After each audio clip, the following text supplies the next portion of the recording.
Kota Bharu உயர் நீதிமன்றம் 2019ஆம் ஆண்டு பள்ளி சுற்றுலாவின் போது பேருந்தின் பழுதடைந்த தரைப்பகுதி உடைந்து விழுந்ததில் 12 வயது மாணவர் உயிரிழந்த சம்பவத்தில் அம்மாணவரின் தாயாருக்கு 17,573 ரிங்கிட் இழப்பீடு வழங்க உத்தரவிட்டுள்ளது.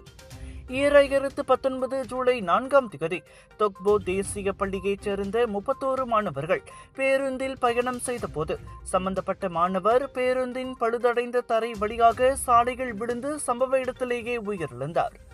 பேருந்து ஓட்டுநர், உரிமையாளர், பள்ளி தலைமை ஆசிரியர் மற்றும் கல்வித்துறை உள்ளிட்ட தரப்பினர் அலட்சியமாக செயல்பட்டதாக நீதிமன்றம் கண்டறிந்து மாணவரின் மரணத்திற்கு அவர்கள் 100 விழுக்காடு கூட்டு பொறுப்பென தீர்ப்பளித்தது.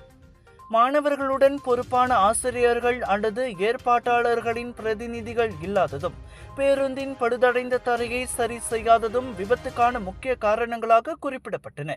ராஜயோகாவில் அனைத்து கங்கைகளிலிருந்தும் கும்பகோண மகாமகத்தின் புனிதமான லட்சுமி குபேர வாஸ்து தீர்த்தம், ராஜயோகாவின் தனித்துவ தரம் கொண்ட சுண்ணாம்பு, ராஜயோகாவின் இயற்கை வல்லமை கொண்ட சீயக்காய், இயற்கையான சந்தன கட்டைகளிலிருந்து நிறைவான வாசம் கொண்ட சந்தனம், தெய்வீக வழிபாட்டிற்கு ஹோம குச்சிகள், அனைத்தும் உங்கள் ராஜயோகாவில். இது ஒரு சிம்லா மார்க்கெட்டிங் வெளியீடு.